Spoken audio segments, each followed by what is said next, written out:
intención de la exposición tiene dos propósitos esenciales. Primero, desmitificar la educación comparada. Y para hacerlo, tengo que explicarle un poco cómo yo llegué a la educación comparada. Y la segunda es convencerlo porque es tan fructífero hacer estudios dentro de los marcos de esta ciencia. Por eso me atreví a llevar a la conversación o la reflexión que voy a tener con ustedes esta tarde, la educación comparada como punto de partida para un educador en tiempos de cambio. Y me ubico en mi propia experiencia, repito, como educadora. No creo, profe. Okay, gracias. Como educadora y además de tanto venir a Venezuela, alguna que otra cosa tiene ya que formar parte de mí, de la manera de pensar de los venezolanos, que es un poco poner anécdotas alrededor de los elementos científicos que vamos a establecer.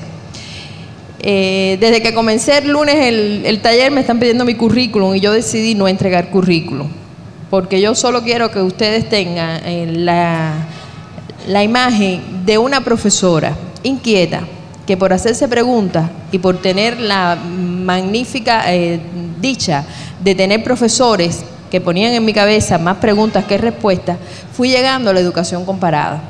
Y si hoy estoy acá compartiendo con ustedes, que para mí ha sido un hecho extremadamente maravilloso, porque es un sueño largamente acariciado, es porque desde que empecé a dar clases, empecé a hacerme preguntas que las ciencias de la educación que me habían enseñado cuando me formaba como maestra o como profesora de psicopedagogía no me lograban dar las respuestas que yo buscaba. Y andando encontré entonces la educación comparada como la ciencia que me podía permitir encontrar esas respuestas. Pero fui haciendo educación comparada sin dejar la práctica educativa a la cual Luis se refería con tanta exactitud. Yo nunca he dejado de ser maestra o formadora de maestros. Yo nunca he perdido el vínculo con los maestros en la educación inicial y con los maestros en la educación permanente. Por tanto, siempre tengo frente a mí estudiantes de la misma edad y la única que va acumulando años soy yo.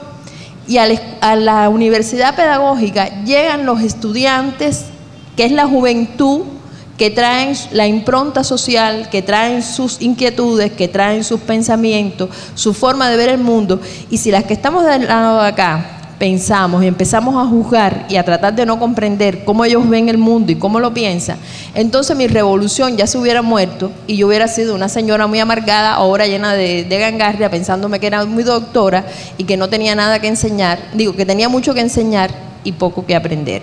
Por suerte, mi revolución está viva y por suerte me vacuné sobre esa situación. Y ahí me ayudó un poco la educación comparada. Yo les voy a manejar una serie de conceptos que yo fui construyendo como científica. Es decir, hasta el momento nosotros aquí hemos hablado todo de educación comparada, pero nadie ha dicho qué cosa es la educación comparada para ninguno de los que estamos aquí, sobre todo en el día de hoy, que estamos dentro del marco de los estudios comparados.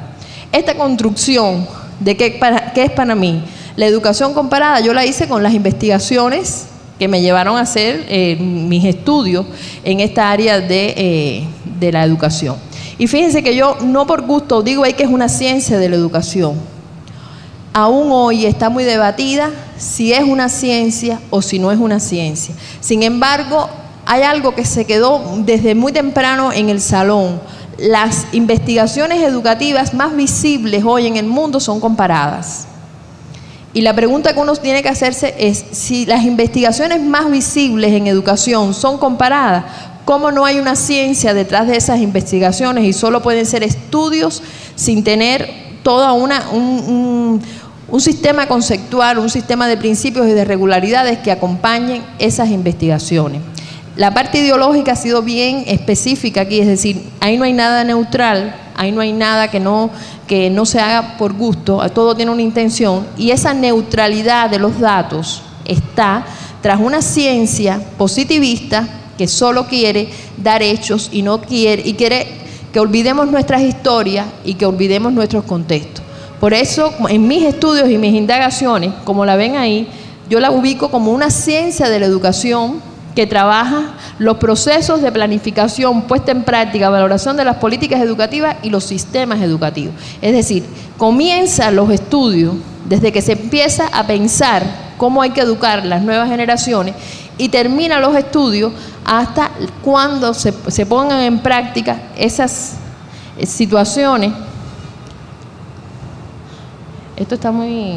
ya.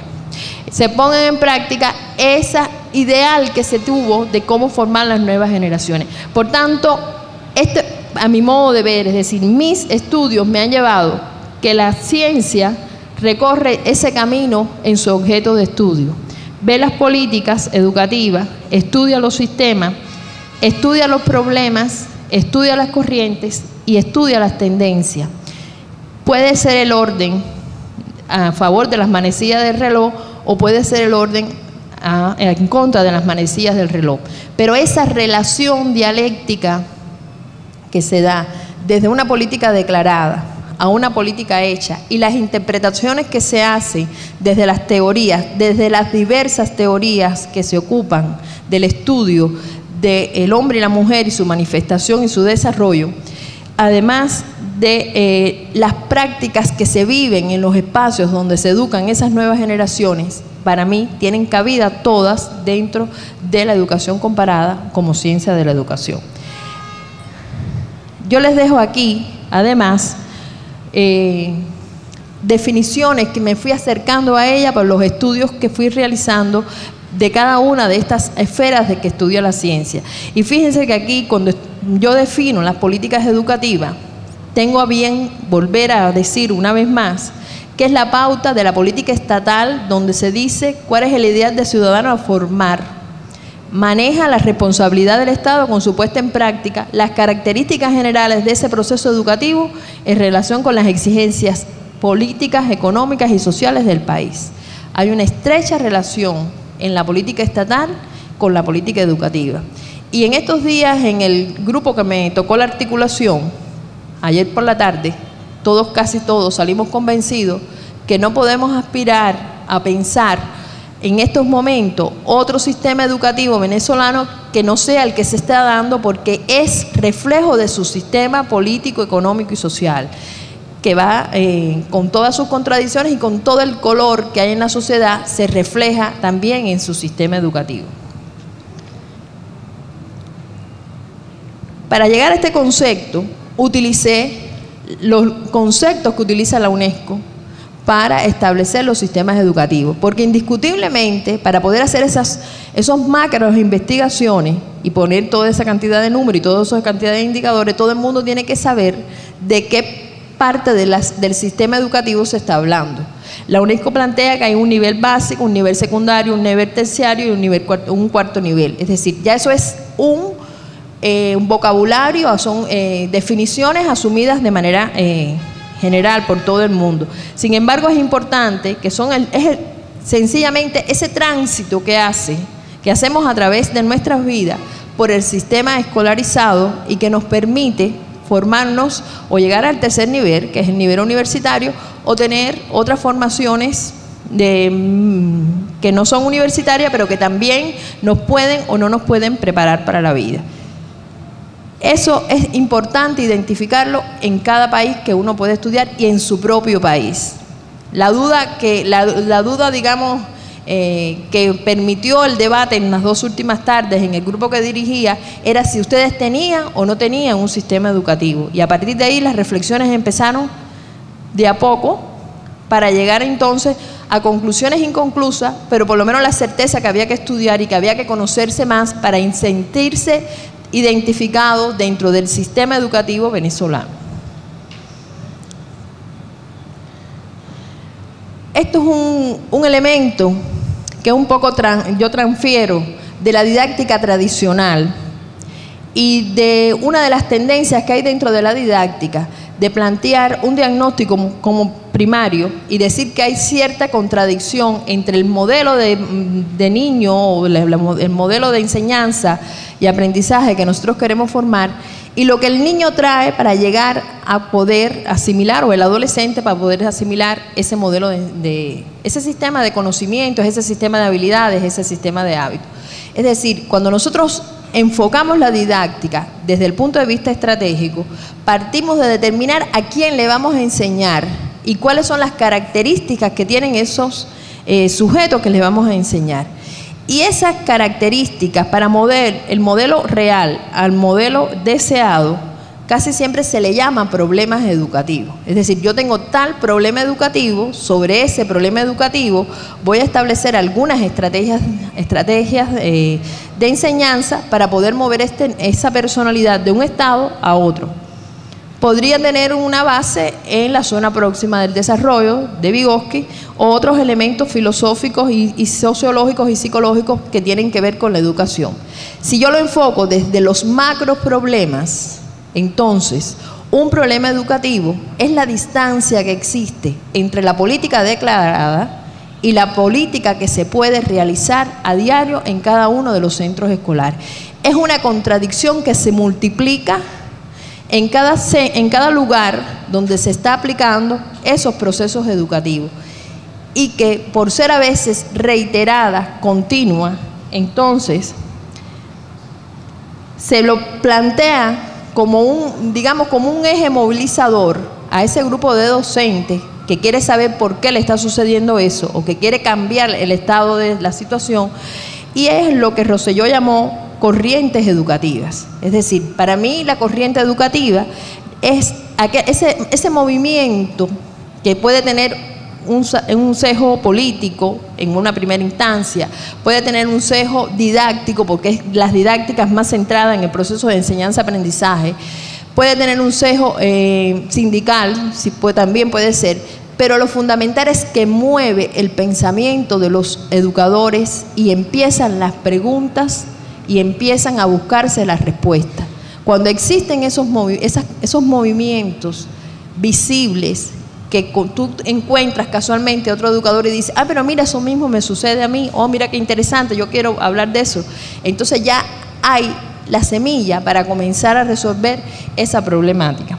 Y ahí es, en mi lógica, donde empiezan a surgir todos los aparatos conceptuales para darle explicaciones a esas dudas y a esas inquietudes, que como ven ustedes son las tendencias a lo que yo le llamo tendencias educativas, es decir, ya hay un pensamiento conceptual estructurado que se publica en libros, que se discute en eventos y que se tiene como fuente la solución de esa problemática, que no es la otra cosa que la contradicción, y que va acompañado por el deseo de aprender y por el deseo de encontrarle una solución a lo que nos está aconteciendo cotidianamente en las aulas.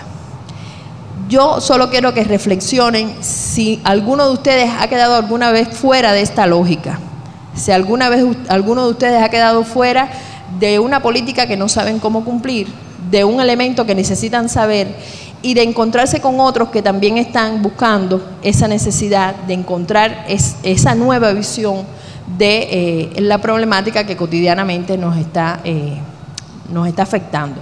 Esa es la esencia de la educación comparada. La educación comparada no tiene más mito que no sea la práctica y una teoría y un ideal de hombre que se quiere formar. Esa dialéctica que se desarrolla entre lo que quiero, entre la teoría y las prácticas, es lo que nos da la base fundamental para desarrollar los estudios comparados y comprender, una vez más, aunque lo hemos explicado muchas veces hoy, que los fenómenos educativos tienen un carácter histórico, un carácter contextualizado, y dentro de ello es que se proyecta la educación.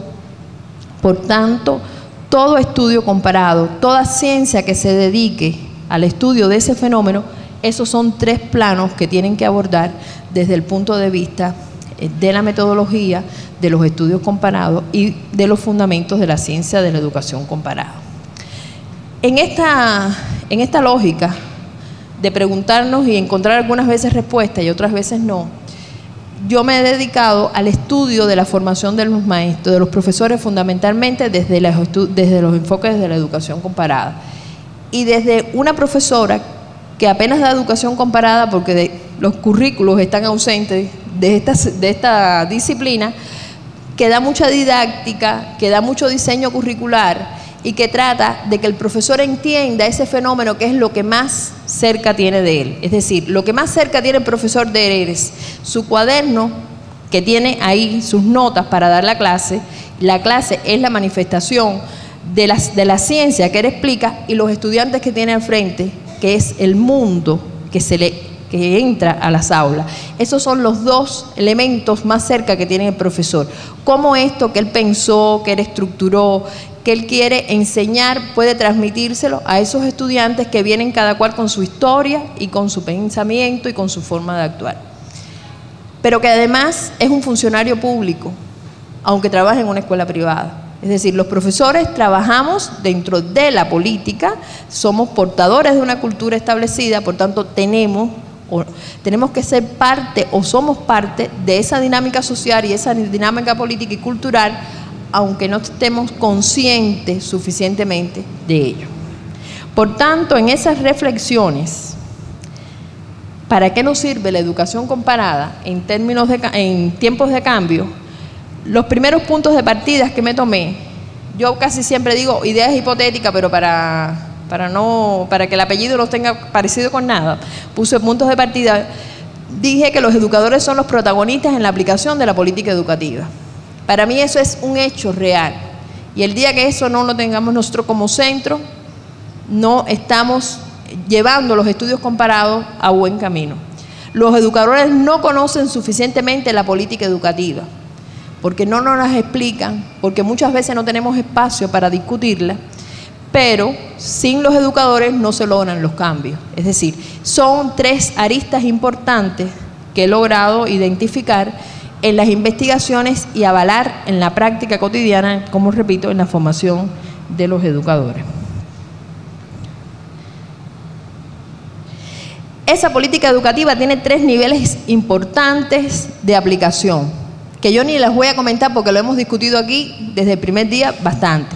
Lo legal, lo legislativo, lo que está establecido, lo curricular, no voy a hablarle más de currículo porque hemos hablado muchísimo de currículo, pero el currículo es la base de la cultura que usted tiene que transmitir en la escuela. Currículo no solamente es la malla curricular, currículo son los libros de texto, currículo es el mensaje ideológico, currículo es todos esos elementos que nosotros hemos explicado hoy, y currículum es el currículum oculto, que el profesor Giorgio también nos sabe explicar muy bien, que es lo que el profesor dice aunque no lo diga, que es lo que el profesor refleja aunque no esté autorizado a reflejar su inconformidad, su resistencia o esos matices que le damos a veces a las explicaciones y que ponemos muy explícito frente a nuestros estudiantes nuestros puntos de vista ideológicos, nuestra actitud frente a la vida, nuestra forma de pensar y nuestra forma de ser. Y eso, por supuesto, tiene un reflejo importante en las prácticas escolares. Para mí esos son los tres niveles esenciales, los tres espacios esenciales de una política educativa. Y si las vamos a estudiar, nos podemos dedicar a estudiar esos espacios de manera horizontal, pero yo les puedo decir por experiencia que es extremadamente atractivo estudiarlos de manera vertical y ver cómo hay una relación estrecha entre cada uno de esos niveles, es decir, las diferencias o las certezas o las aproximaciones que pueden existir entre la política declarada y lo que hacemos a diario en nuestras aulas. Las situaciones reales en estos tres niveles es que, como hemos explicado hoy tantas veces, somos víctimas sistemáticas de reformas constitucionales, para no decir reformas educativas. No voy a volver a decir lo que se ha explicado, cuántas y cuántas reformas nos han aplicado en los últimos 20 años para tener un periodo, digamos, decente para hacer el análisis. Y aunque han dicho que han hecho consultas, han buscado expertos, la mayoría ha sido técnicas, son reformas técnicas como se ha demostrado aquí, y el profesor solo se entera de que hay un nuevo cuaderno, que hay una nueva documentación, que hay algo nuevo que tiene que explicar, y que muchas veces es cambiar la lógica de los contenidos que era explicado de manera sistemática, y que apenas veces eso, por supuesto, esas reformas constitucionales tienen un reflejo en esas reformas curriculares, y hay un desencuentro total entre esos dos niveles y la formación inicial y permanente que reciben los educadores. Yo los invito, porque lo he hecho yo, pero bueno, todavía eso tiene mucho que analizar, que busquemos algunos currículos de formación de maestros y de educadores, de docentes en sentido general. No estoy hablando solo de educación básica, sino para la educación secundaria o para la técnica profesional. Pocas veces, para no ser absoluta, pocas veces hay una asignatura que explica qué cosa es la política educativa, qué cosa es una reforma educativa, qué características tienen esa reforma educativa y qué papel juegan los educadores en la puesta en práctica o no de esas reformas educativas. Entonces nos están pidiendo que cambiemos currículum, nos están pidiendo que cambiemos maneras de actuar y sin embargo nadie nos enseña ni tan siquiera qué cosas son las reformas educativas y por qué y cuál es la dinámica que se mueve dentro de esas reformas educativas. Esa situación hace que existan más o menos ese tipo de educadores, creadores, a pesar de todo, rebeldes, no quieren oír de nada y por tanto cuando cierren el aula hacen lo que saben hacer y lo hacen más bien o más mal, y los sumisos, es decir, yo no me voy a buscar problemas. ¿Qué hay que dar? Hay que dar primero los teoremas y después doy el cálculo, aunque yo sepa que es una locura, primero doy teorema y después doy el cálculo, es decir, solo asumo lo que se me manda a decir. ¿Para qué nos puede servir la educación comparada? Bueno, primero para hacer un análisis de las leyes, es decir, para volver y volver a leer, como se leyó ayer por la tarde aquí, creativamente, las leyes de la educación, los propósitos que se tienen sobre la política educativa en sentido general, construir los currículos, pero con el conocimiento de qué queremos formar y para qué queremos formar o por qué tenemos ese sistema curricular y cuáles son los fundamentos que realmente concibe ese currículo. Hay que hacer una reforma en la formación permanente de los educadores. Y yo no me puse de acuerdo con Luis, se lo puedo asegurar. Es decir, yo para nada hablé, Luis no sabía ni del que yo iba a hablar. Pero las universidades pedagógicas, los lugares donde los educadores tienen el espacio que nos acreditan lo que sabemos, porque también nosotros profesores, que me explicaba ayer la Universidad de los Trabajadores, nosotros sabemos un montón de cosas que nadie nos acredita. Es decir, los espacios donde nos acreditan lo que sabemos están muy alejados en la mayoría de los países que yo he estudiado, de la realidad cotidiana que tiene ese maestro o ese profesor y de lo que está sucediendo y de cuál debería ser su actitud frente a lo que está sucediendo. Los currículos de los profesores se llenan, se inflan o se desinflan según la opinión de los expertos. Se le ponen más o menos asignaturas, se le pone más o menos tiempo de práctica, se le pone más sociología o se le pone más didáctica o se le pone más investigación, es decir, depende, es como las corrientes. A veces usted estudia en un periodo de 20 años y ve que son cíclicos. Yo decía que, por ejemplo, el modelo para ser un profesor integral es cíclico, aparece cada cierto tiempo. El modelo para ser un profesor de un área del conocimiento es cíclico. Cuando se cree que se agotó el primero, entonces volvemos al segundo, que es por el área del conocimiento. Pero al final, usted ve, si lo revisa de una manera más profunda, no se le aporta nada a ese profesor. Sin embargo, en el discurso de la política, en el discurso de lo que debíamos ser, tenemos que ser creativos, tenemos que ser críticos, tenemos que ser transformadores, tenemos que ocuparnos de que los niños dejen de ser violentos, nos tenemos que ocupar de los problemas psicológicos que traen los niños porque los padres están divorciados. Y es una lista de los que debemos hacer. Pero ese deber hacer no está acompañado con formas distintas y diferentes de enseñarnos a cómo debemos hacer eso. Hay un elemento que se ha trabajado poco, yo creo, en la didáctica de la formación de maestros, pero que yo tengo un grupo de profesores que comparto ese criterio y me parece extremadamente acertado. Es que hay algo cuando uno está formando un maestro que es los modos de actuación profesional.